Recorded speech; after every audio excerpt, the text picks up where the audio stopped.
Shalom, salam jumpa untuk kita semua, untuk rekan-rekan yang pada saat ini sedang mendengarkan siaran mengenai renungan kita pada kesempatan kali ini. Ya, terima kasih sebelumnya saya ucapkan kepada rekan-rekan PPJ untuk memberikan kesempatan bagi saya dalam memberikan renungan singkat, dan saya akan membagikan kali ini firman Tuhan yang terambil dari Kisah Para Rasul pasal 27. Ya, Kisah Para Rasul pasal 27, kalau kita baca kitab Kisah Para Rasul, akhir pasal Kisah Para Rasul itu adalah pasal 28. Jadi pasal 27 ini satu pasal sebelumnya, dan pasal 27 ini total ayatnya ada 44 ya. Rekan-rekan dan saudara-saudari kita sekalian, saya akan memberikan renungan dari keseluruhan bacaan kita pada kesempatan kali ini, namun kita nggak akan membaca semua di sini ya, di renungan ini ya, tetapi saya minta untuk teman-teman membaca masing-masing sebelum melanjutkan perenungan kita. Nanti saya akan membaca beberapa ayat yang saya kira menjadi kunci bagi saya dalam membagikan beberapa renungan yang patut untuk kita pelajari. Nah, untuk memulai, pada saat kita membaca Kisah Rasul pasal 27 ini, kita harus melihat latar belakangnya dulu ya. Kisah Para Rasul pasal 27 ini berlatar belakang, bisa saya tarik sampai Kisah Para Rasul pasal 21. Ya, itu ada 6 pasal sebelumnya. Kalau kita lihat di akhir daripada pasal 21, itu ada kejadian di mana Paulus sedang memberitakan firman Tuhan kepada masyarakat, lalu ada orang-orang yang tidak terima, terutama dari kalangan orang-orang Yahudi ya, karena mereka tidak terima dengan pemberitaan firman Tuhan daripada Paulus. Mereka menolak, dan bukan cuma menolak, mereka juga sangat marah, sangat benci dengan Paulus, sehingga mereka menangkap dia. Ya, kalau kita lihat di Kisah Para Rasul pasal 21 ayat 30, kita akan lihat, kita akan baca sama-sama. Maka gemparlah seluruh kota dan rakyat datang berkerumun, lalu menangkap Paulus dan menyeretnya keluar dari bait Allah, dan seketika itu juga semua pintu gerbang bait Allah itu ditutup. Jadi pada saat itu Paulus memberitakan firman Tuhan, memberitakan tentang Kristus yang mati di salib, dan mereka semua tidak terima dengan hal itu, dan mereka menangkap Paulus. Nah, di dalam perjalanan dari pasal 22, kemudian 23, 24, 25, 26, itu Paulus bisa dikatakan seperti bola sepak ya. Dia jadi bolanya, kemudian disepak ke kiri ke kanan. Jadi dia setelah ditangkap itu dia diancam mau dibunuh, bukan cuma diancam, beberapa kali pun ada rencana dan sempat terlaksana, namun terus gagal, dan pada pasal 27 ini Paulus masih hidup ya. Bukan cuma ancaman pembunuhan, Paulus juga harus berhadapan dengan berbagai otoritas ya. Jadi dari otoritas Yahudi sendiri Paulus disidang, kemudian dari otoritas pemerintah Romawi juga Paulus disidang, baik itu dari pemerintah paling bawah, pemerintah kota, kemudian naik ke pemerintah daerah. Paulus disidang berkali-kali. Dari satu persidangan dia disidang, rujuk persidangannya ke yang lain, dari satu persidangan ke yang lain lagi, dari satu ke yang lain lagi. Dan ini semua kenapa, saudara-saudara sekalian? Ini semua karena Paulus memberitakan firman Tuhan dengan lantang ya. Nah, di pasal 27 ini sedikit saya memberikan gambaran ya, bahwa setelah persidangan yang berlarut-larut, akhirnya otoritas yang terakhir menyidang Paulus ya, kemudian dia memutuskan untuk membawa Paulus sampai ke Roma, yaitu ke ibu kota, supaya Paulus disidang langsung oleh kaisar. Nah, perjalanan ke Roma itu harus pakai kapal. Dan nanti di ayat 20 di pasal 27 ini, kapal itu yang dinaiki Paulus itu mengalami terombang-ambing oleh karena gelombang dan badai. Nah, kita lihat di ayat 9 dan ayat 10 ya. Di pasal 27 ayat 9 dan 10, sementara itu sudah banyak waktu yang hilang, waktu puasa sudah lampau dan sudah berbahaya untuk melanjutkan pelayaran. Sebab itu Paulus memperingatkan mereka, katanya, "Saudara-saudara, aku lihat bahwa pelayaran kita akan mendatangkan kesukaran dan kerugian besar. bukan saja bagi muatan dan kapal, tetapi juga bagi nyawa kita. Ya, kita lihat sebelumnya di teks sebelumnya bahwa memang pelayaran ini sudah dilakukan beberapa kali. Ya, dari satu tempat ke tempat yang lain mereka berlayar, dari satu tempat ke tempat yang lain mereka berlayar. Jadi Paulus ini waktu itu sedang dibelenggu, ditangkap, kemudian mau dibawa ke Roma untuk disidang berikutnya. Dan pelayaran itu dia dibawa sebagai seorang tahanan. Tapi di ayat 9 dan ayat 10, Paulus mencoba mengingatkan bahwa ini perjalanan kali ini setelah beberapa kali terus mengalami kesukaran ya. Jadi sebelum-sebelumnya sudah berlayar dan ada saja kesukaran, badai ada, gelombang juga ada. Dan di ayat 9 dan ayat 10 ini Paulus mencoba menjelaskan kepada mereka bahwa kayaknya perjalanan kita, pelayaran kita yang satu ini itu juga sama, pasti akan sangat sukar sekali. Ya, jadi dia mencoba meyakinkan berdasarkan pengalaman dan juga mungkin Paulus membaca dari cuaca ya, membaca dari cuaca. Tapi kita lihat ya, setelah Paulus memberikan nasihat, tampaknya orang yang menahan Paulus itu tetap tidak mau mendengarkan nasihat Paulus ya. Dia tetap mengikuti apa yang nahkoda atau yang pemilik kapal itu arahkan. Nahkoda ini kan orangnya suka berlayar begitu ya. Jadi dia mau ada badai, mau ada gelombang apapun, dia berlayar saja. Begitu. Nah, si perwira yang menangkap Paulus ini dia lebih mengikuti nasihat daripada nahkoda. Mungkin karena nahkoda itu sudah banyak berpengalaman begitu ya. Tapi kita lihat Paulus menasihatkan sebaliknya. Dan ayat 23 dan ayat 24 itu juga nanti kita lihat ada nasihat Paulus. Nah, pelajaran apa yang bisa kita petik dari yang pertama ini? Saya memberikan judul renungan kita adalah tetap tegar di kala sukar. Ya, tetap tegar di kala sukar. Saya gambarkan bahwa situasi Paulus di dalam kapal ini bersama juga penumpang-penumpang yang lain ya, bersama para awak kapal, bersama penumpang-penumpang yang lain, dan Paulus juga adalah seorang tahanan di dalam kapal itu. Mereka sedang berada di dalam yang namanya masa kesukaran. Ya. Oleh karena apa mereka berada dalam masa kesukaran? Karena sang perwira tidak bijak dalam menerima nasihat. Pertama yang harus kita ingat adalah untuk kita dapat selamat di dalam kesukaran, kita harus bijak dalam menerima nasihat. Ya, ada kalanya kita ingin berjalan berdasarkan keinginan kita, berjalan berdasarkan semua pertimbangan-pertimbangan kita sendiri, berjalan berdasarkan ya mungkin juga berdasarkan kenekatan kita saja, atau berjalan berdasarkan kebanggaan diri kita. Kita mau untuk dilihat orang sebagai orang yang hebat begitu ya. Jadi kita adapun semua badai di depan kita terjang saja. Tetapi di sini kita lihat ya, seperti yang dilakukan oleh baik nahkoda maupun perwira, ada badai yang sedang menunggu mereka, mereka terjang, ada nasihat dari seseorang yang lain, mereka tidak patuhi. Nasihat dari Paulus ini merupakan nasihat dari dirinya sendiri ya, ketika melihat badai yang ada di depannya. Kemudian kita lihat di ayat 23 dan 24, karena tadi malam, ini kata-kata Paulus ya, karena tadi malam seorang malaikat dari Allah, yaitu dari Allah yang aku sembah sebagai miliknya, berdiri di sisiku dan ia berkata, jangan takut Paulus, engkau harus menghadap Kaisar. Jadi nasihat yang diberikan oleh Paulus juga adalah nasihat berdasarkan firman Tuhan. Ya, kita harus betul-betul bijak ya. Kita memang perlu pertimbangan kita sendiri ya. Kita kadang-kadang perlu pertimbangan kita sendiri dalam memutuskan sesuatu, apalagi di kala sukar. Tapi ingat bahwa ketika kita sedang di dalam masa sukar, kita jangan memutuskan apa yang akan kita lakukan itu seorang diri.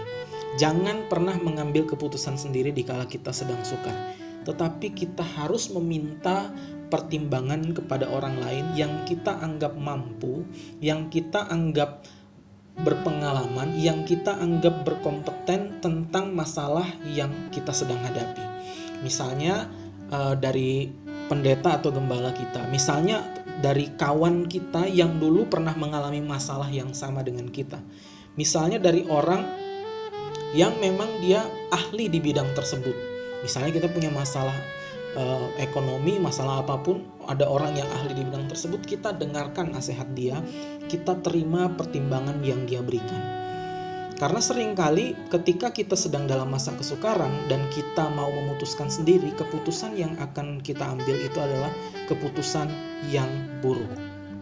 Begitu. Oleh karena kita mengambil pertimbangan itu, mengambil keputusan itu secara serampangan, begitu.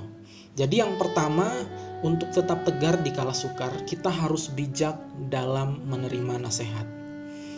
Nah, yang kedua, untuk tetap tegar di kala sukar, kita harus berusaha bertahan semaksimal mungkin di dalam masa sukar tersebut. Ya, masa sukar itu pasti datang suatu saat. Mungkin saat ini kita sedang dalam masa musim pandemi corona ya, COVID-19. Mungkin ada hal-hal yang lain. Mungkin kita punya persoalan tentang ekonomi keluarga kita. Mungkin kita punya persoalan tentang seputar masalah keluarga. Mungkin kita punya masalah dengan pekerjaan kita atau kuliah kita atau apapun itu. Tapi di dalam kesukaran itu kita harus berusaha bertahan semaksimal mungkin yang kita bisa. Intinya jangan patah semangat ya teman-teman sekalian ya. Kita lihat di ayat 27 sampai 32. Kisah Para Rasul pasal 27 ayat 32. Setelah tadi di ayat 23 dan 24 Paulus mengatakan bahwa kita harus bertahan hidup. Saya akan bacakan ulang dari 23. Tadi malam seorang malaikat yaitu dari Allah yang aku sembah sebagai miliknya berdiri di sisiku dan ia berkata, "Jangan takut Paulus, engkau harus menghadap kaisar dan sesungguhnya oleh karunia Allah maka semua orang yang ada bersama-sama dengan engkau di kapal ini akan selamat karena engkau." Jadi malaikat itu memberikan satu jaminan ya bahwa semua orang yang ada di kapal itu pasti selamat. Tetapi kita lihat di ayat 27 sampai 32 ya. Saya akan bacakan untuk kita semua. Malam yang ke-14 sudah tiba dan kami masih tetap terombang-ambing di laut Adria. Tetapi kira-kira tengah malam anak-anak kapal merasa bahwa mereka telah dekat daratan. Lalu mereka mengulurkan batu duga dan ternyata air di situ 20 depa dalamnya. Setelah maju sedikit mereka menduga lagi dan ternyata 15 depa. Dan karena takut bahwa kami akan terkandas di salah satu batu karang, mereka membuang 4 sauh di buritan dan kami sangat berharap mudah-mudahan hari lekas siang. Akan tetapi anak-anak kapal berusaha untuk melarikan diri dari kapal. Mereka menurunkan sekoci dan berbuat seolah-olah mereka hendak melabuhkan beberapa sauh di haluan. Karena itu Paulus berkata kepada perwira dan prajurit-prajuritnya, "Jika mereka tidak tinggal di kapal, kamu tidak mungkin selamat." Lalu prajurit-prajurit itu memotong tali sekoci dan membiarkannya hanyut. Ketika hari menjelang siang, Paulus mengajak semua orang untuk makan. Katanya, "Sudah 14 hari lamanya kamu menanti-nanti saja menahan lapar dan tidak makan apa-apa." Ya, jadi ayat teks yang barusan kita baca ya, ayat 27 sampai 33 ini ya, itu menggambarkan apa usaha yang sedang mereka lakukan. Usaha yang mereka lakukan itu apa?